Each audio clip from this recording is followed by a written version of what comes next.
Guadalcanal, November 1942. The jungle at night. A Marine patrol is moving through dense vegetation, searching for Japanese positions. The point man freezes. He's heard something ahead. Movement. Voices speaking Japanese. The patrol goes silent, weapons ready. Suddenly, shapes burst from the jungle. Japanese soldiers, screaming battle cries, bayonets fixed, charging directly at the Marines. It's a banzai attack, a terrifying Japanese tactic that relies on overwhelming ferocity and close combat. The Marines open fire with their M1 Garands and BARs. Several Japanese soldiers fall, but others are too close, within yards. A Marine sergeant's rifle runs empty. No time to reload. He drops it and draws his sidearm, an M1911A1 .45 caliber pistol. A Japanese officer is charging at him, sword raised. The Marine fires once. The .45 caliber round hits the officer in the chest and stops him cold, literally knocking him backward. The officer collapses. The Marine swings to another target, fires again. Another Japanese soldier drops. In seconds, it's over. The banzai attack has been repulsed. The Marines count bodies. Several Japanese soldiers lie dead or dying from .45 caliber wounds. And one Marine notices something. Among the dead is a Japanese officer with a pistol still in his holster. A Type 14 Nambu, Japan's standard officer sidearm. The Marine picks it up, examines it. It's lightweight, well machined, elegant even. But he knows from experience, this 8mm pistol is no match for his .45, not in stopping power, not in reliability, not in the brutal close-quarters combat that defines the Pacific War. The M1911 pistol has a legendary status in American military history, but to understand why, you need to go back to its origins. In 1899, during the Philippine-American War, American forces encountered Moro warriors, fierce fighters who would charge American positions in drug-induced trances, absorbing multiple gunshot wounds without stopping. The standard U.S. Army sidearm at the time was the .38 caliber revolver, and soldiers discovered to their horror that it simply couldn't stop a charging Moro warrior. Reports came back of Moros taking 5 or 6 .38 caliber rounds and still fighting. Soldiers were being killed by attackers they'd already shot multiple times. The .38 lacked the stopping power needed for close-quarters combat against determined enemies. The Army recognized the problem and issued a requirement. They needed a new sidearm with significantly more stopping power. Browning designed a semi-automatic pistol chambered in .45 ACP, automatic Colt pistol, a large, heavy round designed specifically to stop attackers with a single shot. The .45 ACP cartridge fired a 230-grain bullet at about 830 feet per second. It wasn't the fastest round, but it was massive and heavy, delivering tremendous energy on impact. The pistol itself was revolutionary. The M1911, adopted in 1911, was a semi-automatic, magazine-fed pistol with a 7-round capacity. It used a short recoil-operated, locked-breech design that was incredibly reliable. The gun was made from steel. It was heavy, 2.5 pounds loaded, but nearly indestructible. In 1926, the design was slightly modified based on combat experience from World War I. The new version, designated M1911A1, featured a shorter trigger, improved sights, a longer grip safety tang, and an arched mainspring housing. These changes made it more comfortable and easier to shoot accurately. By World War II, the M1911A1 was the standard U.S. military sidearm. Over 1.9 million were produced during the war by multiple manufacturers: Colt, Remington Rand, Ithaca, Union Switch and Signal, and Singer. Every officer carried one. Many NCOs carried them. Tank crews, pilots, and other personnel who couldn't carry rifles relied on them. The M1911A1's reputation was built on three qualities.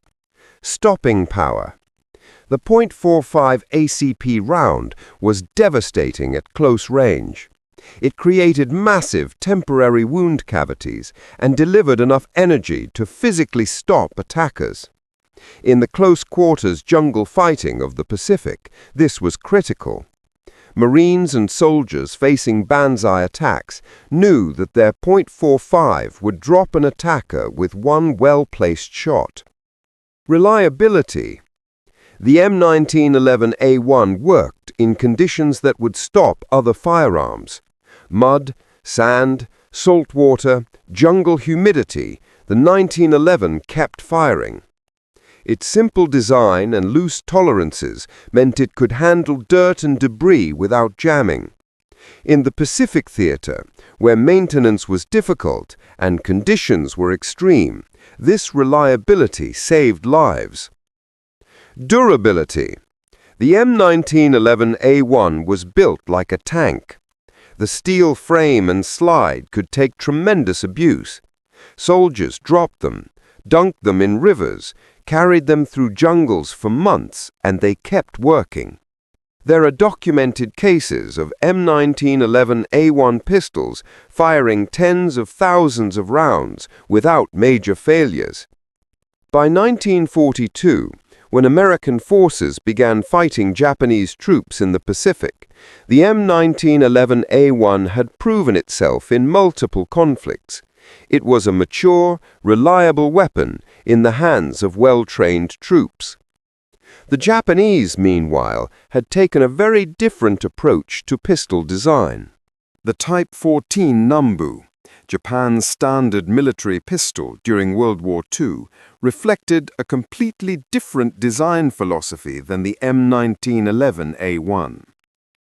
Designed by Kijiro Nambu in the early 1900s, the Nambu was influenced by German and European pistol designs, particularly the Luger.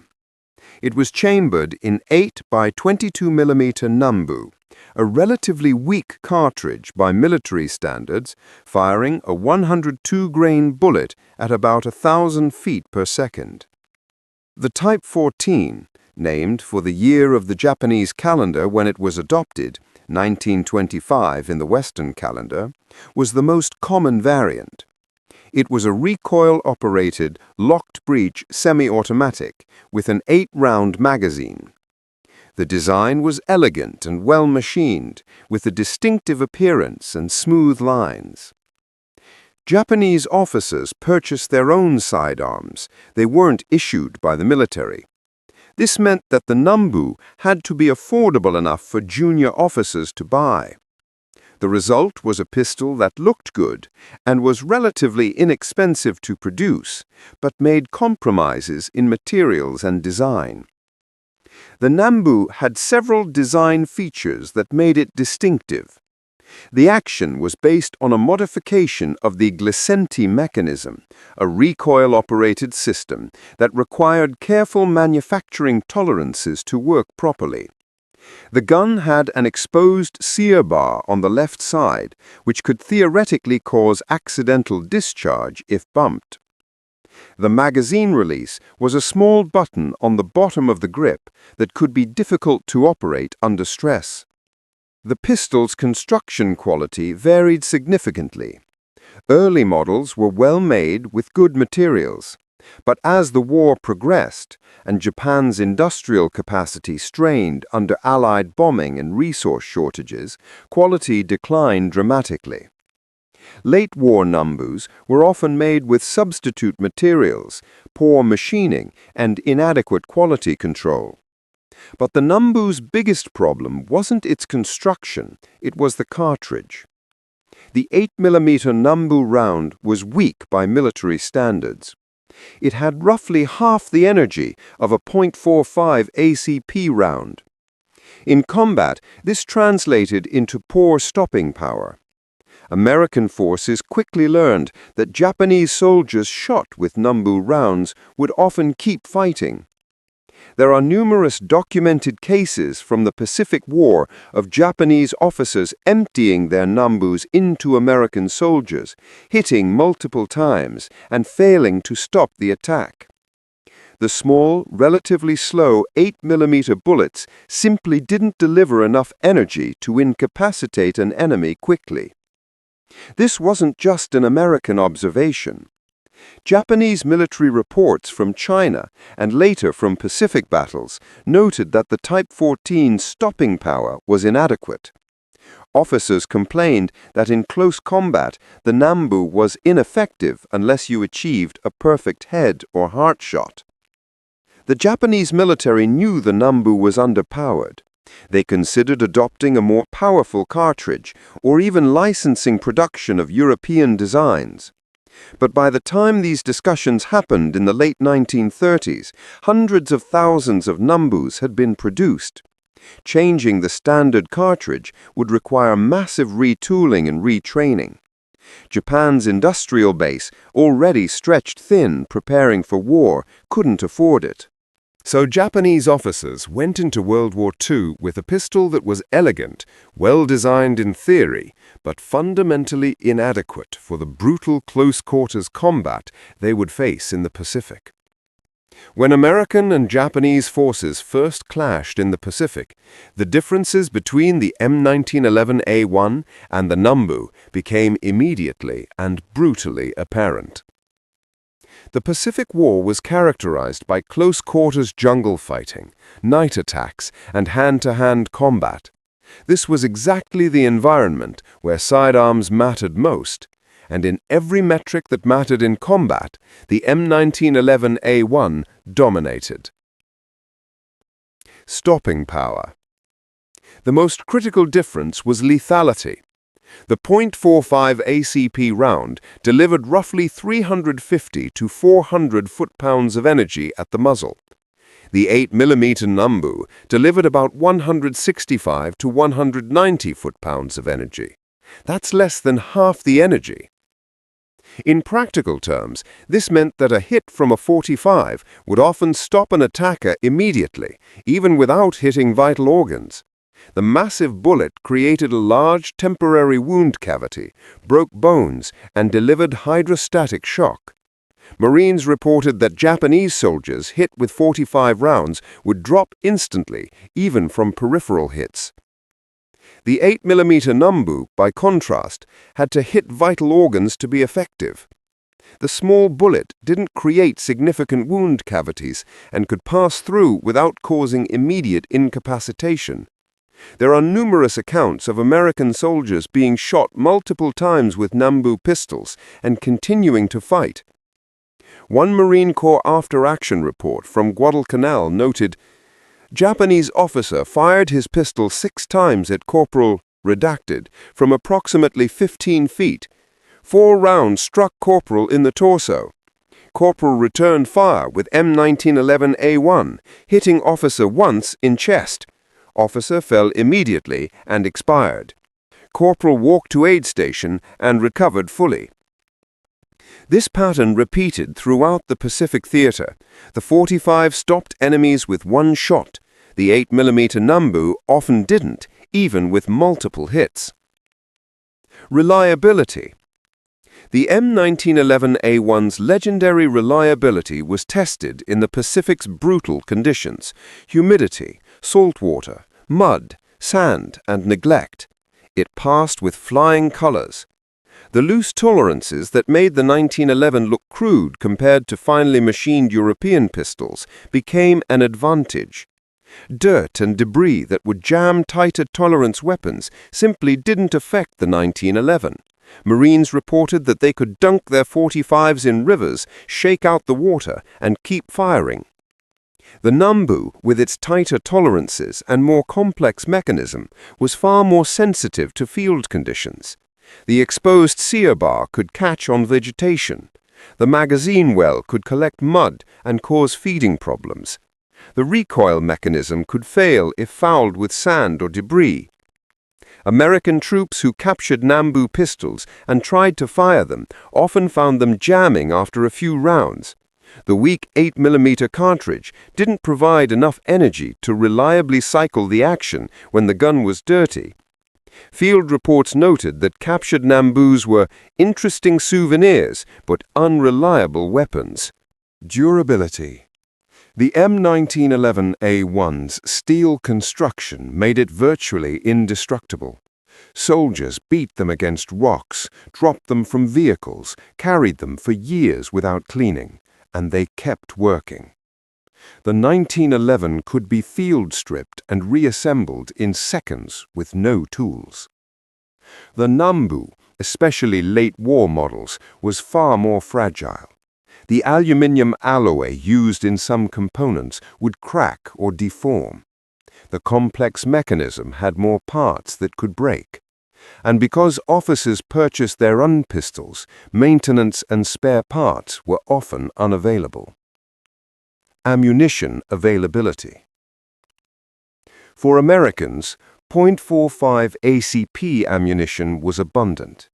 The United States' massive industrial capacity meant supplies were generally plentiful, even in forward areas. If a Marine ran out of .45 ammo, he could get more from any supply point, or often from fellow Marines. Japanese officers were responsible for their own ammunition. As the war progressed and Japanese supply lines collapsed, 8mm Nambu ammunition became scarce. Officers would husband their ammunition, sometimes carrying pistols with only a few rounds. Some resorted to using captured weapons and ammunition, simply because it was more available than their own. Beyond the technical specifications, the M1911A1 and Nambu represented different military philosophies and had profound psychological impacts on their users. American confidence. The M1911A1 gave American troops confidence in close combat. They knew that if they were forced to draw their sidearm, if the fighting got that close, they had a weapon that would stop an attacker with one shot. This psychological confidence was especially important in night fighting and jungle combat, where visibility was limited and engagements happened at arm's length. Marines and soldiers spoke about their .45s with almost superstitious reverence. It was the last resort that always worked. In the chaotic terror of a bonsai attack or hand-to-hand fighting, knowing you had 7 shots that would each drop an enemy was psychologically crucial. The sound of a .45 was distinctive, a deep boom rather than the sharp crack of smaller calibers. Both Americans and Japanese learned to recognize that sound. For Americans, it was reassuring. For Japanese soldiers, it became associated with the devastating effectiveness of American firepower. Japanese doubts, meanwhile, increasingly lost confidence in the Nambu. Reports filtered back from China and later from Pacific battles about the pistol's inadequacy.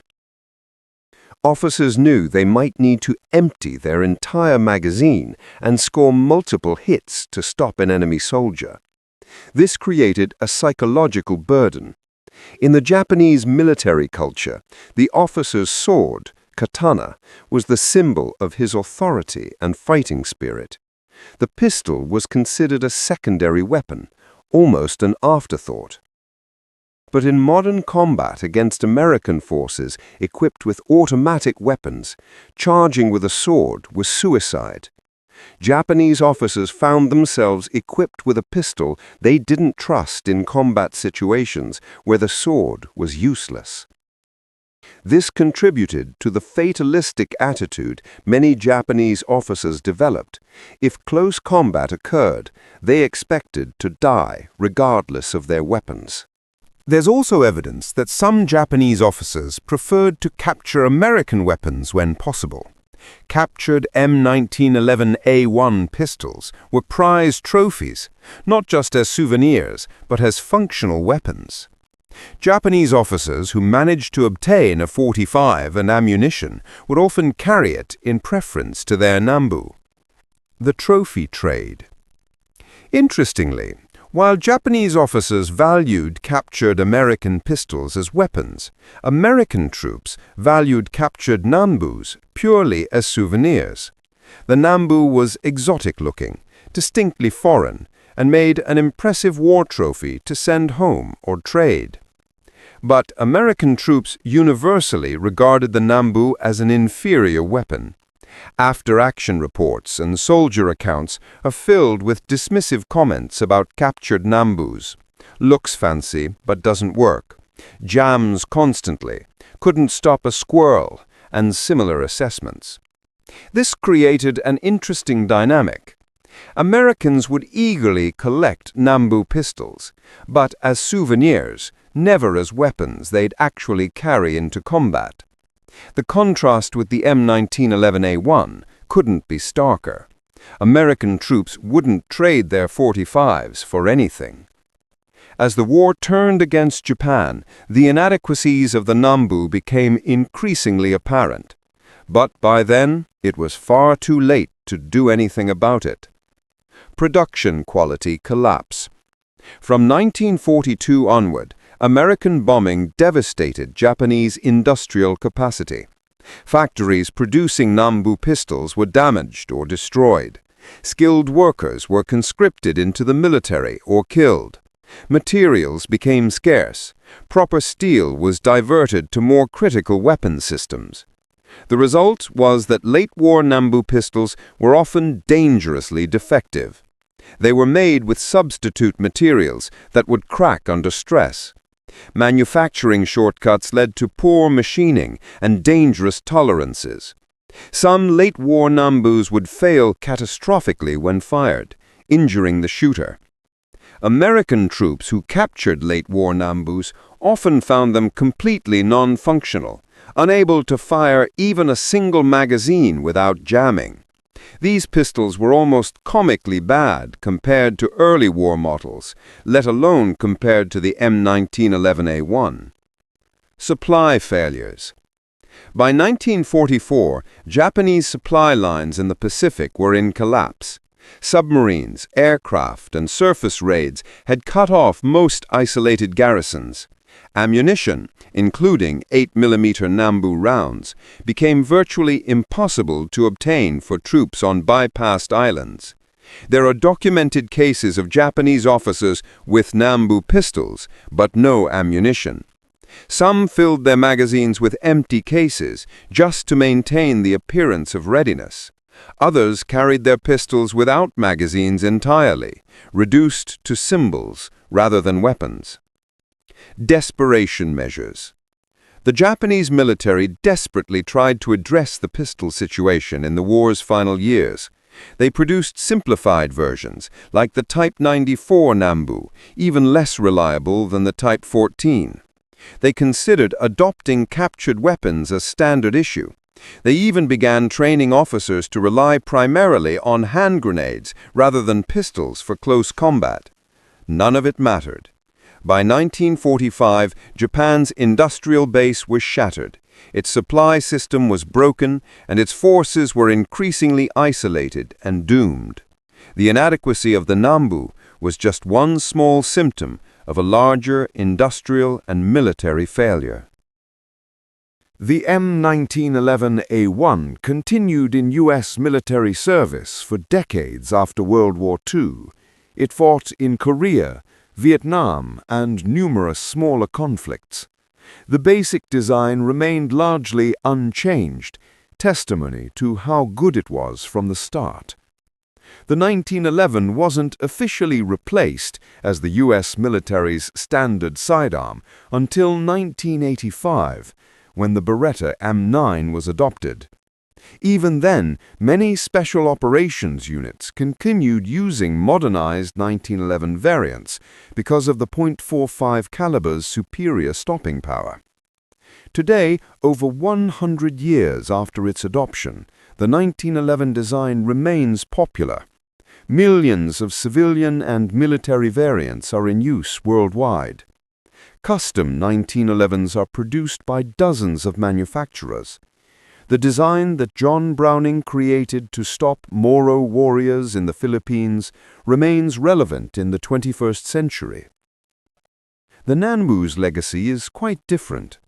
After Japan's surrender, Nambu production ceased immediately. The pistol disappeared from military service. Some were retained as war trophies by Allied troops, decorative reminders of a defeated enemy. Today, Nambu pistols are collector's items, valued for their historical significance and distinctive appearance. But no modern military uses them or variants of them. The design is considered a historical curiosity, an example of how elegant engineering can fail if not matched to the weapon's actual requirements. The comparison between the M1911A1 and the Nambu illustrates a fundamental lesson in military equipment design. Specifications matter less than performance under actual combat conditions. The Nambu was well engineered, finely machined, and aesthetically pleasing, but it failed in the field because it was underpowered, unreliable under harsh conditions, and inadequate for the close-quarters combat of the Pacific War. The M1911A1 was crude by comparison, heavy, simple, with loose tolerances, but it worked. It worked in mud, in salt water, in jungles, in deserts. It stopped enemies with one shot. It gave its users confidence, and it earned a legendary reputation that endures to this day. Guadalcanal, 1942. That Marine sergeant who dropped the charging Japanese officer with 1.45 round survived the war. In later interviews, he recalled that moment. "I knew my .45 would stop him. I'd trained with it, trusted it. One shot center mass, and he went down. Later, I picked up his Nambu. Nice-looking piece, but I wouldn't have traded my .45 for a dozen of them. That pistol saved my life more than once." That sentiment was echoed by tens of thousands of American servicemen who carried the M1911A1 in the Pacific. It became more than just a sidearm. It was a symbol of American industrial might, reliable engineering, and the simple philosophy that when lives are on the line, overwhelming firepower and reliability matter more than elegance. The Type 14 Nambu, for all its aesthetic appeal and precise engineering, failed because it was designed for a different kind of war, one with gentlemanly rules, where officers rarely faced direct combat, where appearance mattered as much as function. But the Pacific War was brutal, close quarters, and desperate. In that environment, the Nambu's weaknesses were exposed mercilessly. The M1911A1 versus Nambu comparison isn't just about two pistols. It's about two industrial philosophies, two approaches to military equipment, and ultimately about what happens when theory meets the brutal reality of combat. The Americans built a pistol to stop enemies. The Japanese built a pistol for officers to carry. One saved countless American lives. The other became a prized war trophy, pretty to look at, but inadequate for the job. In the jungle night, when Japanese soldiers screamed their banzai battle cries and charged American positions, the deep boom of .45 caliber rounds dropping attackers became one of the most reassuring sounds an American serviceman could hear. That's the legacy of the M1911A1. Not elegance, not beauty, just brutal, reliable effectiveness when it mattered most.